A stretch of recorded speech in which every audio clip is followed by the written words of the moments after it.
وري بيننا كوري كسان كوري أيوة رجلا كان نيبر تنيتو كوري أيوة رجلا دابا تقولتو تامن كيو أكفنا كوري أيوة رجلا ولتكبا بريسا إتيانا كبا أكاس ماذا بيسا سجاد أوتشونو ملا أكو رجلا تقول مثال سدم وقتو جراتو كو يان تقولتو مكان ساما كو استنيدكسن زكاة همتلا كو استنيدكسن كارا أرفض رجلا راي كافو tole wal beekna walla lan qabnu garuu wal beekna sagantaa walitti dhufnaan tattu gida deddeebinee boolu bachiisuun gaarii waan ta'eef ani darajjii rakkaatan jedhama walitti qabaa yaa'ii walii gara dhaabbata hordoftoota amantii waaqeffannaa fi jechuudha baga nagaan dhiftanii baga as geessanii baga bakka kana geenye baga gammachuu akkana kan agarre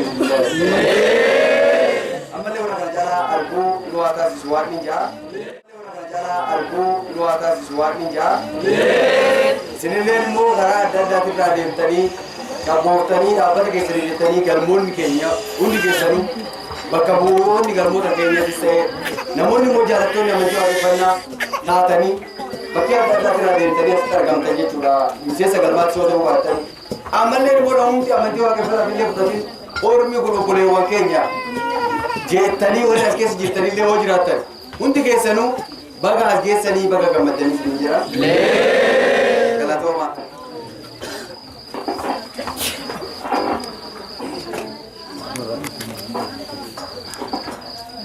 Doamne să vă gândească în gera. Maka godare ta se jara. Lagarai. Kitana ya yo jalali. Bota wasa barbadu fi wan saw jechu fi warge kana argu ko tibaya ti tora. Bota wan saw jechu abate magada kan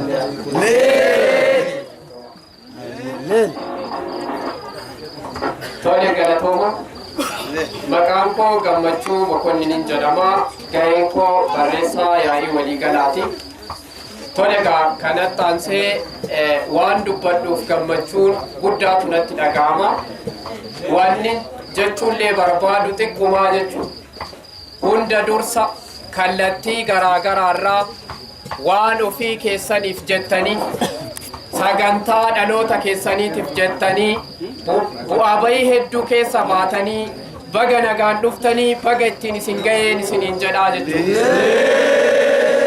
Gaafan kana jedhu jaalattoonni waaqeffannaa jirtu namni immoo miseensa waaqeffataa taatanii galmarraa dhuftan jirtu bakka bu'oonni galmaa jirtu koreewwan kallattii garaagaraarraa dhuftan jirtu. Kanaaf baga ittiin geessanii baga ittiin geenye nama bara dhufullee ga'u nama waan guddaa argu waaqni dhaloota keenyaa nu haa taasisu galatoomaan isiniin jedhu. Tole koreewwan keenya guddaan galateeffadhaa isaan beekamti maadee beekanii Fiyaansuudhaan immoo koree boordiitii koreen boordii dhaabbata hordoftoota amantii waaqeffannaa illee asitti argamanii isaanillee gara waltajjii godhatan jira jechuudha. Wario Wantani,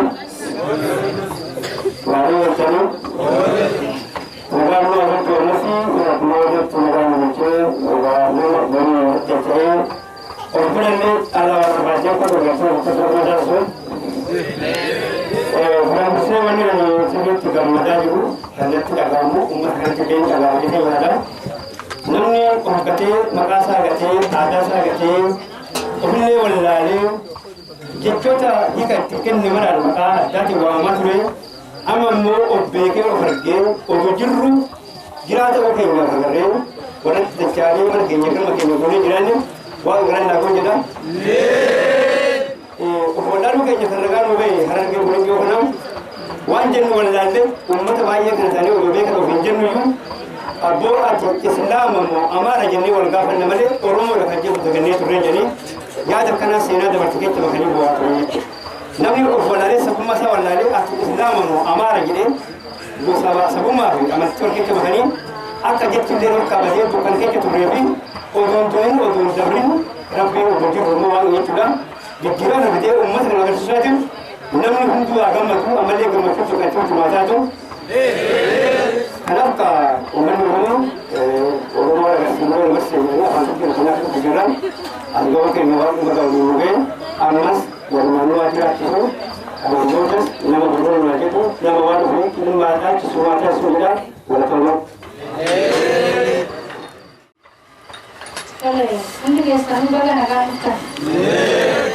Baga ittiin isin ga'ee baga ittiin ga'e guyyaa hundeeffama dhaabbata hordoftoota amantii waaqeffannaa akkasumas guyyaa amantiin keenya tarree amantii biraatiin qixa taatee akka amantii biyya kana keessa jirtutti lakkaawwantu baga hunda keessanuu isiniin ga'e baga nuun ga'ee jiru.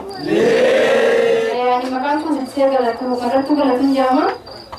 Miseensa koree boordiiti. Kanaaf baga gammadanii baga bahaafii akaabaatii ba'amonni keenya gara galma keenya galma abbaa keenyatti baga nagaan wal agarree baga nagaan dhuftanii ammas immoo akka boru haras kabajachaa borus ayyaana kan akka dhaloonni keenya itti aanus akkanumatti kabajatee waliin tabba boru waaqayyo nuwaa taasisuun jira galatooma. Tole kau yang terkadang boleh berjalan dengan berjalan dengan bersama boleh berjalan bisa berjalan bisa sampai berjalan berjalan dengan amalnya boleh sudah begitu apa yang berjalan dengan dengan boleh seperti boleh saya juga Guyyaa xiqqaatti ilaalamu miti guyyaa amantii waaqeffannaadhaan bakka duute itti kaatee otoo duraan jirtu duute arra guyyaan kun guyyaa otoo du'uu baattee silaa maaltu arra silaa guyyaa kana yaada ta'u waan duute guyyaa itti lafaa taate waan ta'eef arra guyyaan kun guyyaa addaa nuuf oromootaaf guyyaa uummanni oromoodhaa waan aadaa isaa kan bade itti argatee amantii isaa kan dhabe itti argatee jaarraa tokko dura waan qabiyyee isaa hunda galma abbaa isaanii irraa diiganii galma amantii abbaa oromoodhaa irraa diiganii gaafa galma san diigame amantiin isaaniitii fi aadaa isaanii safuun isaanii hundi waan isaan qaban guyyaa san dhabamate jechuudha. Arra moo waan gaban haa ga'uun arra namni kana argu arra gammachuutu baay'ee nama dubbisu waan ta'eef baga ittiin isin gahee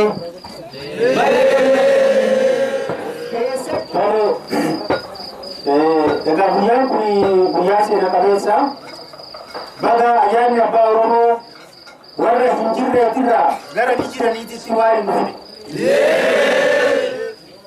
akka taane dacheen kun yoo himte malee akka oron ta'e dacheen kun yoo dubbatte malee waan himannee keessaa baarumti haa ta'uuti akka warra hin jirreetitti lakkaawamaa ture san seenaan keenya jijjiiramtee gara warra ni jiraniititti waggaa lamaan har'a adeemsa keenya jalqabnee jechuudha. Kanaaf guyyaa saniin bara guyyaa waggaa lammaffaa keenya qabee jechuudhaaf waa'ee abbaa oromootiin nu ga'een isin hin jedhu. Yeroon akkaatti isin laalu kana ija kaleessa abaabuun keenya ittiin wallaalaa turte sana isin laalaa jira. Isinillee ija naatootiin ija jaalalaatiin akka na laalaa jirtan nan bakka jechuudha. Wal argaa tana dheebonne wal argaa tana nu dhorkanii dugda gargar nu gargargalchanii dhaloonni keenya har'a akkanatti wal arginee ijji keenya tuni wal keessa deemuun ishii ayyaantummaa guddaa argannaa jechuudha. Badhaadhina guddaa irraa arganna jechuudha. Kanaaf ani maqaan kiyyaa Shifarraa Mangistuu Jaalatiin jedhama. Naannoon itti dhaladhe godina Arsiiti. Amma Finfinneen jiraadha. Galma Tulluu Ejersaa keessa galmi kiyyaa akka dhaabbata kanaatitti immoo to'ataa dhaabbata kanaati jechuudha.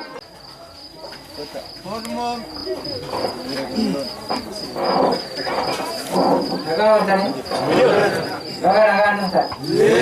Nagaa nagaa walagaa?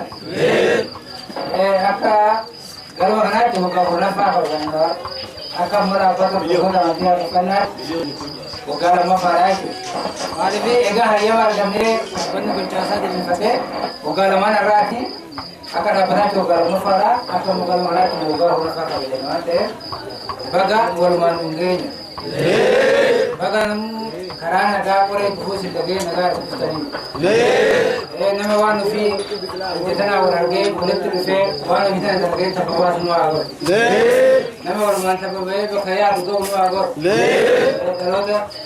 Lalu tuh fuwa lagi jauh semua agor karena kita bosen lama karena apa yang ada di kita berada lawan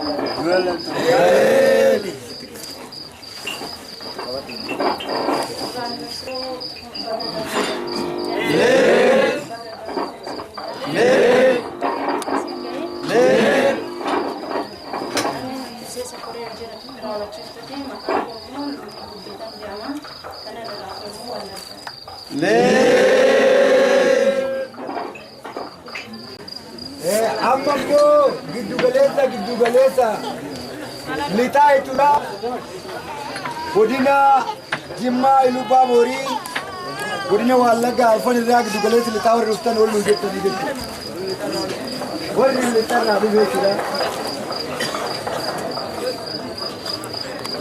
wari after mo baga naga mutelani baaya dai dumada nerani wagga ityanuti akka ibba alla kamte nabdi diga kamna le jete ammambo gidugolesa baha galmoni gidugolesa baha tira uftan wolu jetan jettu anga ralge anga bale arsi shaba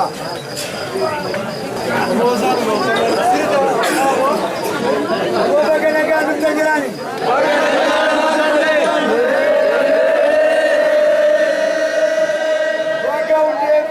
Sanggejan. Padahal itu mada tahu.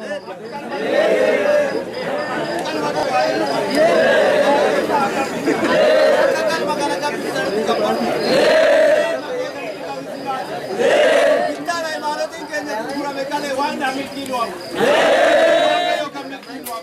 Orang di sini aku. Aku kian sini tu orang di sini rahakam. Orang di sini rahakam. Gidugaleessa TV koree barnootatti nu hafe koree wiirtuu godinoota giddugaleessa ta'an isinii kaasaa jechuudha. Koree wiirtuu giddugaleessaa jala warra jiran koree wiirtuu godinaa amantii waaqeffannaa jechuudha. Kaani koree wiirtuu TV koree barnootaa giddugaleessaa jechuudha. Kan giddugaleessa.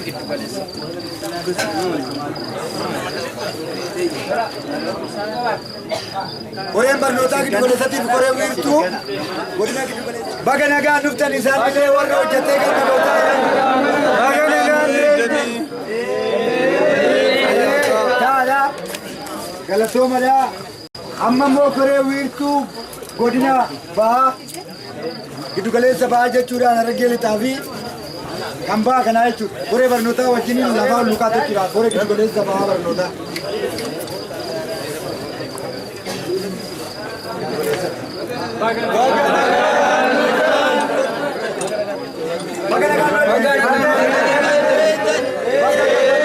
Hundeeffama keessan geessan barri hojii kun bara milkii isinii haa ta'u ta'a. Bitanii yaadannoo irratti Oromootiin dhufuu beektan gurguddadhaa isiniin ga'a. Warra beekee waan dhufuu beekee waan beekee waliin jiraate isin haa taasisu jechaa. Ani maqaan kiyya Gadamoo Abdiisaa Haano'oo Harargee lixaa Harargee bahaatti dhaloonni kiyya bira achitti dhaladhe waan ta'eef Harargee lixaatti haga ammaa jiraachaa waan ta'eef ammallee achuma waan hin jiru. Amma Oromiyaa akkasitti walgahee waan hin jiru. Namni hundi akka kiyya keessa wallaalle akka kiyyatti tole hedduu ta'e. Sani juga delegasi kami sehingga jangan aja bagi tuan ada orang-orang atau hidup bila fi ijaafi harkaa fi miilatti digamuunee dirqama barbaachisu irratti wal qabnee akka mataatee miisinii jennee waraabuu waan duraanna. Nagaan ooltanii baga nagaa wal geenyu.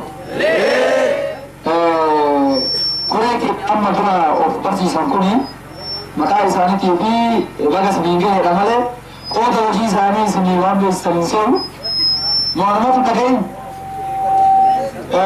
waa'ee hojii biyya tokko dubbatanii garuu itti gaafatamni isaanii gammachuu takka takka waan nama dagachiisuu dandeessi. Gaggeessaa koree barnootaa kan dhaabbata hordoftoota amantii waaqeffannaa yaa'ii waliigalaa yookaan hundeessitoonni dhaabbata hordoftoota amantii waaqeffannaa filatanii jechuudha. Kanumaan inni itti gaafatamni isaanii isin beeksisuu barbaade. Ministeera barnoota addunyaa kanaatis ni jedhamu. Fayyaada. Osoo kana tuffatuun kiyya dagachuu deema. Daadhii Damisee Gadaatiin jedhama. Dhaloonni kiyya godinaasi Asmaanaa Jajuuti. Amma kan hin jira Qadaamaadha. Miseensa galma amantii waaqeffannaa kurfaa maatii Adaamaati ammatti jechuudha. Dhaabbata kana keessatti itti gaafatamummaan kiyya barreessaa koree barnootaati. Baga nagaa ogeessa. Ji'a afarirraa abbaa akkatti waaqeffataan hordoftoonni amantii waaqeffataa kun wal ga'u nama tolaa waggoota kasan dhufarillee waan jettu dhabdaa jechuudha. Ifaadhaanti. Kanaafuu gaafa turoodhaaf eebbaan gataa biyya sana dhufu ijoollee waa xiqqishoo takka hangama keenya takkaatu as tatta'a. Amma har'aan tana kun lafaan ka'ee nama fila kana laalu guyyaa sanii yaadadee jechuudha. Guyyaa sanii yaadadee gaafa booddee namni afuruma shan tattaa'u. Kanaafuu amma namni kun wal gahee namummaan duraan namni biraan baafatee amantii duraa jala hordofu galee dhugaa amantii isiitiif maatiin xixiqqoo tun asirratti ibsu haala waan nama gammachiisu haa ta'u malee wanni nama funyoo guddaa jira garaalee gurguramaan barnootaan nu hafaa jechuudha barnootaan nu hafa sirriitti barnootaan nu hafa barnoota akkamtu nu hafa namni tokko barnoota waan ofiitiin gaafatamee gaafii garaa deebisuu danda'uu qaba jechuudha. Eenyummaan otoon gaafatamee barsiisuu akka danda'utti sirriitti akka baratanii isinii fayyaa jechuudha. Akkasuma maqaan jenneen gurmeessaa bishaan jedhama. Ijoon dhaloota godina Harargee Lixaa aanaa Daaroo Buutii hojiin bahee xiyyaatulleen barnoota keessatti koree barnoota biyyoon isaa sana keessatti miseensaa jechuudha. Galatoomaa hora bula. Nagaa ooltanii? Baga nagaa dhuftan? Baga fuulli faa wal nu arge? Baga yaadannoo abbaa Oromoo kana kabajuu geessan? Kiyya maqaan Abdiisaa Taaddasaa dhaan jedhani. Iddoon dhaloota koo immoo godina Arsiiti. Amma iddoon jireenyaa koo naannoo Finfinnee galma Tulluu Ejersa Finfinneetti irraa hin dhufe jechuudha. Koree barnootaa keessatti qarshii qabaa koree barnootaati jechuudha. Galatooma. Egaa koree barnootaa walitti dhaloota gogoo abbootii keenya irraatiin citaan nu jalaa qaawwee irratti deddeebistanii manni akka aduun nutti hin baaneef bokkaan nutti hin roobne ijaaraa jirtanidha.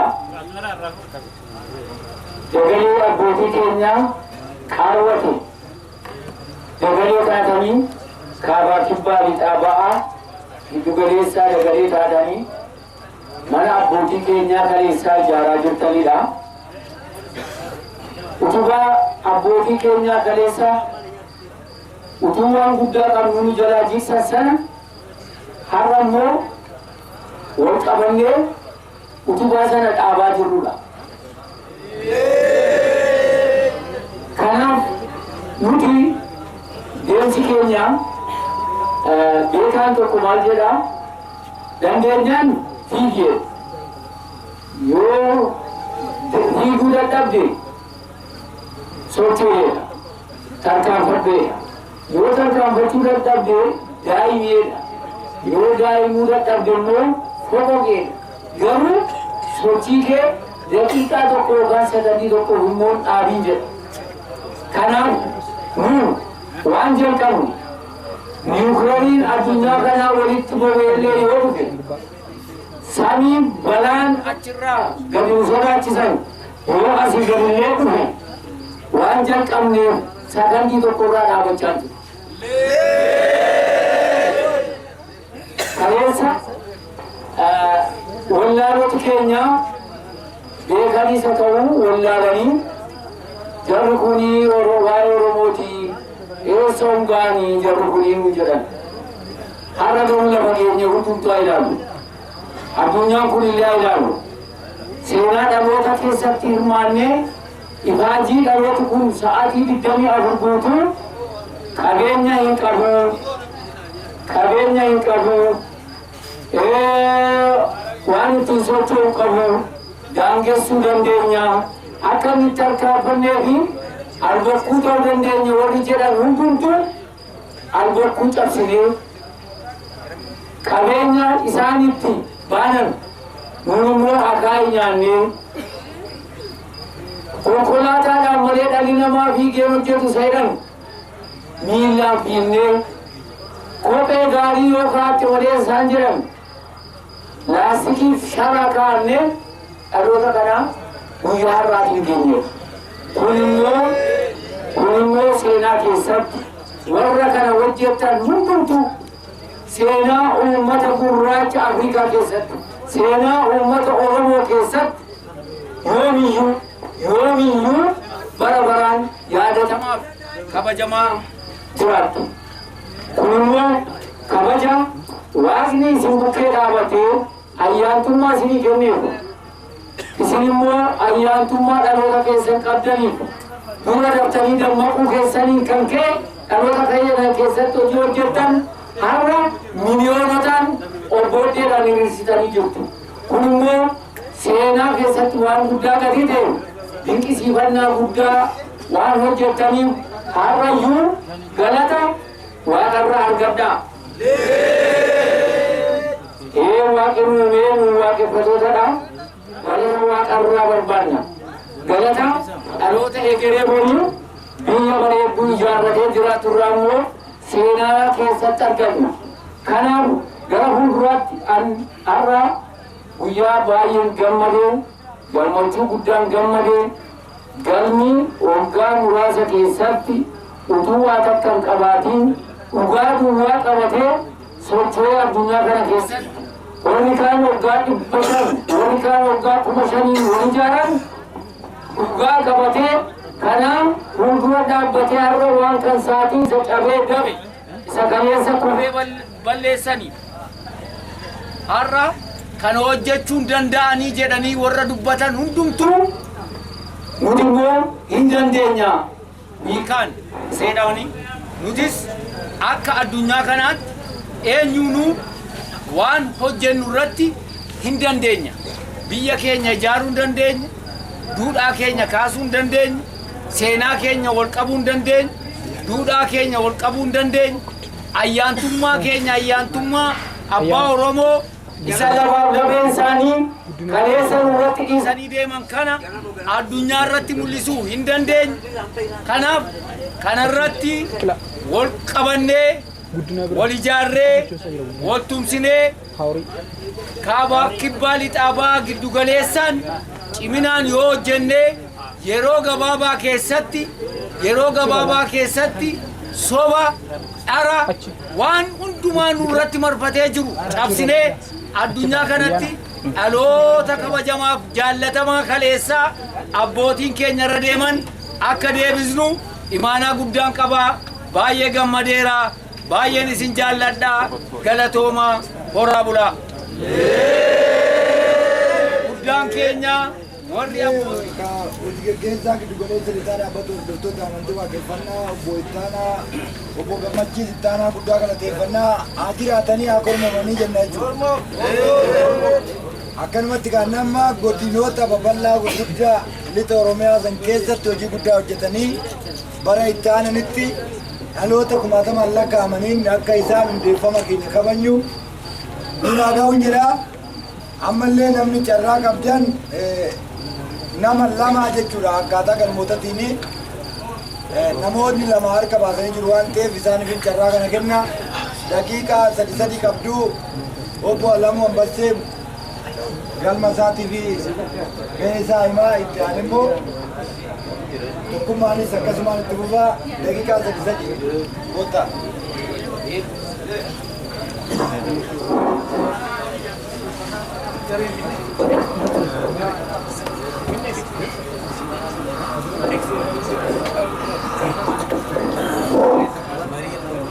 Baga inci nagawan lokan. Baga kuya rati mugon. Baga galma tokko kin gaaddisa tokko jala teenyee ayyaantummaa dhaloota keenyaa guyyaa har'aa kan dhaloota nama yaadatu baga nu taasisu. Akkuma amma ani Alamuu Ambassee gurmuu Waaqeen jedhama. Guyyaa har'aa kun guyyaa addaa jechuudha. Guyyaa har'aa kun kanaaf guyyaa addaa maaliif akka ta'e guyyaa har'aa akkamitti akka kabajee baran ammoo akkamitti akka kabajan. Keessattuu dhaamsi barreen gaddaa jedhamu. Hojiitti namni kamiyyuu hojiitti hiikee hojii sanarra bobba'ee waggaa galu. Sagantaa kana wajjin ni deema jechuudha. Haa ta'uuti barreen gaddaa dhaamsi giddugaleessonnii fi koreewwan biyyoolessaa dhaaman keessaa galmi kamiyyuu guyyaa kana banaa ooluu kabajanii dhaamsa kennanii turan jechuudha. Haa ta'uuti guyyaa sanirraa jalqaba akka karoora bara saamame sanirraa haga ammaatti miseensoti haga ammatti amma sani hojiirra hiikuudhaaf gaaf gallee dhaamsa isa kenna jechuudha. Dhaamsa isa kennee guyyaa har'aa kana jechuudha. Miseensonni galma jiran gammachuu sagantaa kun sagantaa amantii waaqeffannaa guyyaa caccabee haqa immoo akka dhaloota haaraatti lafaa ka'ee waan ta'eef waan haara tokko hojjennee isin eeguu qabna. Keessattuu warri asiin galan oduu nurra dabriin galmadha qoran jedhanii qophii guddaa fi korma bitanii nu eegalan jechuudha yeroo ammaa kana.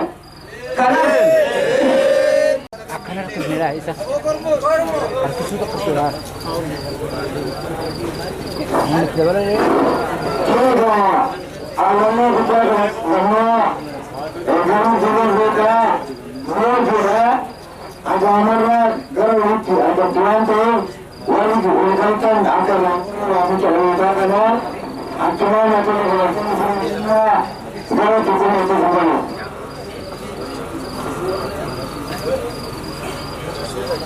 Ayyatu wantan. baga gammaddan. Kutu kutu baga gammaddan.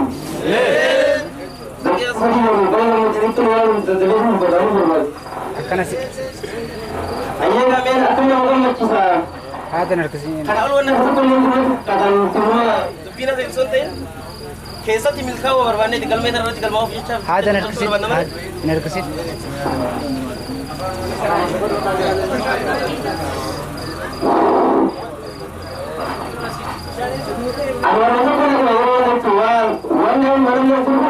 Akkuma jelasan kartee nama 20% jelasan kijasan. Wayang baru ibasan makan orang orang itu untuk orang orang. Banyak coba ada tu. Akan bertemu yadannya orang baru orang baru kau dia tu. Ia tu wang kerana itu betul lagi. Yadannya orang baru itu. Ya baru saja ni Abraham bertasbih apa yang sampai tu. Saya tu. Yadannya itu orang taskar orang taskar itu. Tetamu orang muslim sedekah itu. Wan berautu, ganda saya bakas mati salu jetu. Orang satu betul, mana itu? Yarannya ada itu.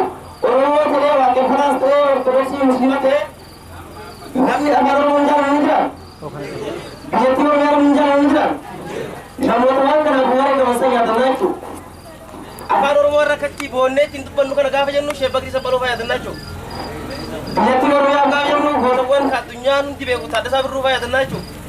Jara kan orang itu yadan. Silajar suara kamu macam nanti apa simbro tu benar itu. Ilman orang mau boran apa itu kisah tu gota orang mau kan umat dunia itu yadan nusun itu. Kalau tu orang mau apa tu kabetan kas murat mana?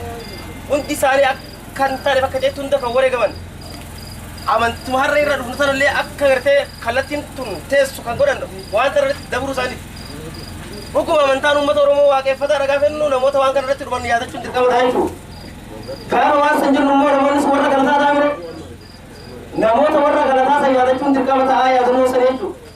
Lafaa fi lafeen biyyaa fi biyya isaanii dibne itoo qaccee isaanii dibi addunyaa nuti qabnu isaan irraa kennamu waan akkas ta'eef yoo nuti waan gargaaruu baanne rakkoodha jechuudha. Oromoon maal jedha mata bita jedhama fakkeenyaaf yoo namni horiin jalaatee mata bita jedha. Namni horiin qabu yoo maaltu sabita? Nama horii qabu yoo horii irraa deemaa jedha mata bita jedhani mata bita jedhama kana. Beekna yoo? Mata bita jechuudha. Horiin kun yoo sadaqaa irraa godhuu baatte mata bita tokko keessa bitaa jechuudha. Gaafa horiin doonii sitti bitaa jechuudha. Akkamitti hin kunne yaadannoo kanaan baataa jechuudha san baatti. Akkuma Oromoon namtichi Oromoo joosin obboleessa gama obboleetti qabalam tokko waan rabbiin isatti argeessa rabbiin nu baasee jechuudha. Silaa akkuma boorraa bareetti tokko biyyan lama ta'an yaadurraa Oromoon tokko jecha jedhu itti dhufuu hin dandeenye. Waa'eenis tolchee uummataan akkuma nama keenyattis wanni inni itti nuu illee ragaan barbaachisa jechuudha. Ragaa waan akkanaa bakka kanatti naannoo wanni ijaan tokko illee jiru. Amantiin ta'e tokko har'a immoo walloota keenya irraa gad kun maqaan isaanii tokko uffanni isaanii tokko aadaan isaanii tokko keessoon isaanii immoo dhibba tokko jechuudha. Ammoo isin waaqeffataan kitaaba bu'ee kitaaba kan qabdan jennaan dibbii dhageesse yeen tokko beekan kitaaba bu'ee kitaaba bu'ee qabdan jennaan dibbii dhageesse yeen galabatti bu'ee jechuudha. Isin waaqeffataan kun ni falmitanii kanneen keessa dhatta amma jara jinnii keessa masjida dhaabbatanii amma tokkummaa qabu yeroo waa dubbatan gammachi nama dubbatan jallisu meela laga jalan dhuguma inni suka wajjin dubbatanii sun wajjin sun ayyaantu maradee sama jalan sararee fudhannee jechuudha. Malee Oromoon siirii godhee qabaadhe siirii bira wayyatin siirii batatee jechuudha siirii jechuudha afaan bakka bakkaatti wata dhibbii lafa jari sun wajjin namatti baajara san keessaa hanga masjida keessa dubbatan tokko kan jechuudha. Mucabbusan kabajaa kun ibsara jedhu haala haalan gammachuu guddaa itti dhagaamachuu gurra guddaa kutu itti dhagaame masjiidni jecha barnee akkas dhiyaatu dubbatamu daran haalan naawol wanni gammachuu guddaa kutu itti dhagaame jechuudha waan sirriitti ayyaantummaan as keessa jiru hangana jechuun waan hin danda'amu ayyaantummaa keenyallee beekne ayyaantummaa keenyatti illee fayyadamu waaqeffataa yeroo naannoo dimokiraasii guddaa jira dimokiraasiin bareeda kun immoo akkasumatti nama balleessuu waan danda'u of eeggannoo cimaadhaan sodaachisuu osoo hin ta'in kijibni bakka hin qabu kijibni bakka dhabee soomni bakka dhabee dhugaan akka mootii biyyi hunduu beekee jira hundi waan ittiin duraan namatti kaasan xiqqoosoo eegalanii jiramu duraan salaama ni gochuu maxxanamsitti kaa'aadha xiqqoosoo eegale kanaafuu soomni bakka dhabee dhugaan bakka argate ammallee ayyaanni abbaa Oromoo wanni waaqeffataan jedhe hundi haa taatu. Kan uummata Oromoo hundaan biyya haa baatu. Waan hin danda'u hunda danda'a ayyaantummaa waan faatanamu. Raayii warra abbaa Oromoo hunda bakka qabsuu jira lakkiin Oromiyaaleen alagaa diddee goobanaallee ni liqeessitee nagaa. Goobana sagantaa goobanaa haa liqeessu dura. Akkam jettan. Sagantaa lafa jalatti goobanaa fi diinoo iftoo hunda haa liqeessitu jedhamu. Ayyee waa'ee warra abbaa Oromoo bara bara akka turama kabaju. Yeroo gammadanii dubbatan